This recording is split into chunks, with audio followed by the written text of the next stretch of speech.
Blackwind is an action-adventure game where you play as a huge mech called a battle frame, destroying any enemy that stands in its way as you explore a distant mining colony where something has gone awry. So many buzzwords have been activated in that synopsis that might intrigue me to flew through the roof when highlighting this game during last Saturday's upcoming games video. But is it going to live up to those expectations, or will it mecha fall out of me? I'm Glen Bolger, thank you to the publishing team for the review code, and now let's find out.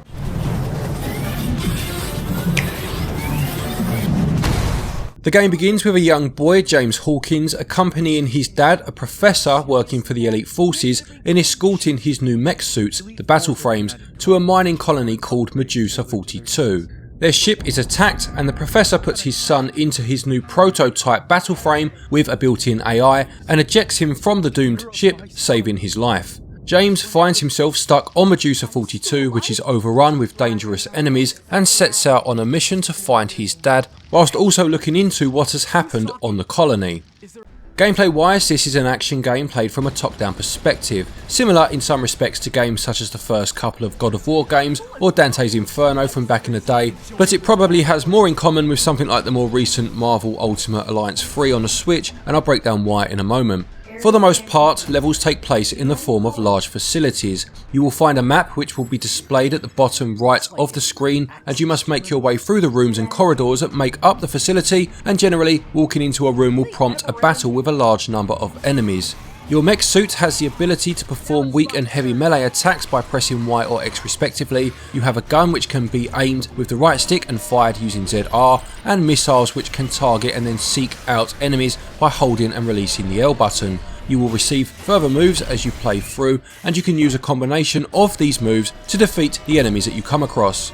As well as these moves, you also have what's known as a termination. This becomes available to you when the enemy has taken enough damage, and your cue that the time is right to perform such a move will be the letter A hovering above said enemy's head. These are like the brutal finishing moves found in the games I mentioned earlier, God of War, Dante's Inferno for example, and executing an enemy in such a way will grant you coloured orbs which will either fill your special meter, allowing you to perform more powerful moves, refill your health, or act as currency depending on which colour they are. These orbs can also be found by smashing the objects and items that are scattered around the game world. There is a level of exploration needed in these facilities, as many of the doors you need to pass through to advance will be locked. Passcodes can be found, and there are switches or buttons that can be pressed to circumnavigate this problem, and this will lead to having to cover familiar ground often within the facilities as new doors become unlocked or passwords are acquired. As I said, there is a map to each facility, although these could have been a little more helpful. You cannot zoom into the map or pull up a screen-sized version, meaning you will have to make do with a small image in the bottom right corner. Also, whilst it does indicate locked doors via a red icon and those that need a passcode with a purple one, there's no differentiation between rooms you have or haven't entered. Unlocking a door will show a quick cutscene as to where the door is, but because it all looks quite samey, this doesn't always help. And finally, to compound the map issue, any switches you have yet to find are shown as a small white dot, and whilst this is helpful, they can be easy to miss, and I did indeed miss one at one point, leading to me wandering around a facility for about 15 minutes before finally noticing it and being able to progress. I mentioned earlier that this is more akin to Marvel Ultimate Alliance than the other games given as examples, and this is mainly down to it missing the fluidity of the platforming sections in those games, as while it does have platforming sections, they tend to slow the action down, acting more as environmental puzzles, and they are a little awkward to manoeuvre in all honesty. Generally, these entail moving platforms into position, sometimes under the pressure of a time limit, or destroying scenery to make a platform of your own and then making it across these platforms to reach a new door or button to press. They are perfectly serviceable, but your mech's jump ability is just a bit cumbersome, making these sections my least favourite part of the game.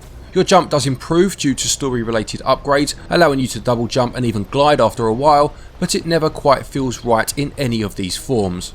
As well as the levels situated inside, you also have some levels that take place outside, and whilst these start off as short and linear A to B types, usually moving you from one facility to the next, as the game goes on they sometimes act as levels themselves, with you again needing to find buttons and passcodes, but with a larger space to do so, rather than the confined rooms of the facilities.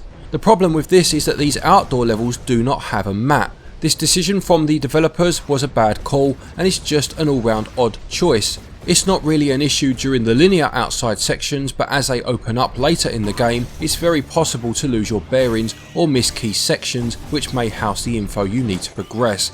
Plus, the fixed camera perspective exacerbates the issues at these times by sometimes placing itself in angles that make navigating even more difficult. A patch to alleviate the issues with the map, making them clearer and allowing you to zoom, possibly adding objective markers at times, could do wonders for the pacing of the game as a whole.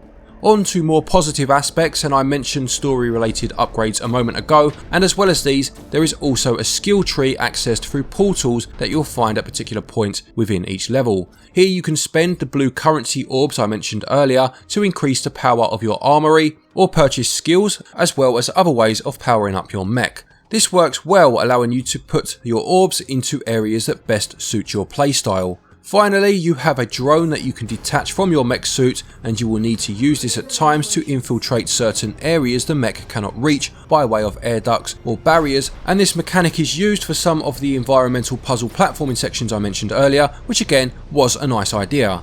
When playing in single player, you can only control either the mech or the drone at any one time, switching between them when necessary, but there is the option to play in local multiplayer with one player controlling the mech and one the drone. Some of the mech's abilities, such as shooting, are awarded to the player controlling the drone at these times, and I tried this out for a while with my daughter, and whilst it worked okay, I can't help but feel a proper 2-player mode with a mech each would have been much more fun. Gameplay can feel quite exciting. I liked how many weapons you had at your disposal and the variety that this lent to battles. However, levels involve a bit too much backtracking, which slows things down, and the map ranges from unintuitive to non-existent. It scores 13 out of 20. Controls in terms of attacking work pretty well, although some actions, mainly revolving around jumping, can feel quite sticky, which makes the platforming sections cumbersome. They score 12 out of 20. The visuals of Blackwind mix colourful overworlds made up of scorching deserts or lush vegetation with the dark, clinical atmosphere of the facilities and bases. Whilst a lot of the assets are repeated, you'll see the same computer screens and hard drives in numerous rooms, it does the job of building the high-tech Futurama to a fair enough level. I liked the main character's design as well as that of the drone, and whilst the enemy designs are decent enough, these are also repeated often, and this did bother me more than when it occurred with background objects, as these are front and centre of the game and the lack of variety is much more noticeable. Performance wise, whilst things ran relatively smoothly for the most part, there were some stutters to the gameplay, usually after a termination move or an explosion. They were noticeable when they did occur, but they were not frequent enough to hamper my enjoyment, although they did begin to become more frequent later in the game. Text size was never an issue on the big screen or in handheld mode, where I spent a large amount of my time, and although the image does look a bit blurrier when playing this way, again it was never a major issue. In terms of the audio, the score is appropriate to the on-screen action, be it the calmer exploratory moments or the high-octane battling. Sometimes the transition between these two different sounds is a bit jarring, but on the whole the music does its job.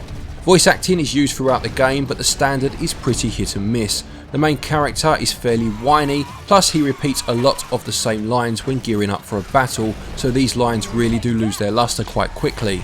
Visuals help to sell this alien world to you, and whilst a few stutters and repetitive enemies do count against them, on the whole I like the world built and they get 14 out of 20.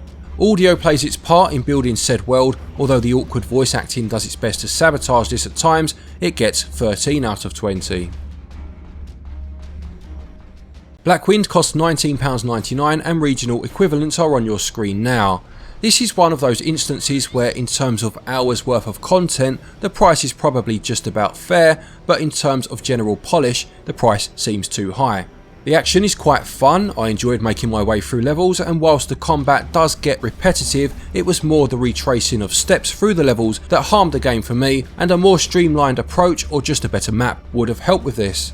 There are some collectibles to find by way of skins for your mech, plus there is a co-op mode as I mentioned, even if it didn't feel as big a selling point as it could have been due to player 2 having to control the drone. Value scores 12 out of 20. To conclude, Blackwind is a game that I had fun with during my playthrough, particularly in terms of the upgrade system and the actual combat itself. It's let down by a few odd design choices, such as the inconsistencies with the map, plus that jumping mechanic just isn't quite on point. A patch to help with performance and add a few quality of life features to the issues just mentioned could really make a difference here, so for now it's hard to recommend at full price, but if you are going in with your eyes wide open, then there is definitely fun to be had here at a sale price.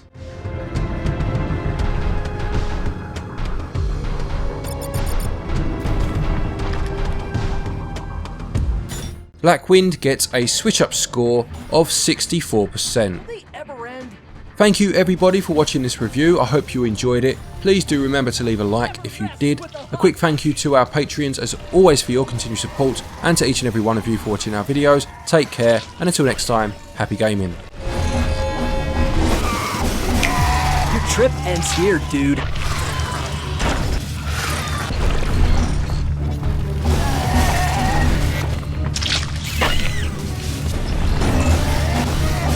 Now it's my turn.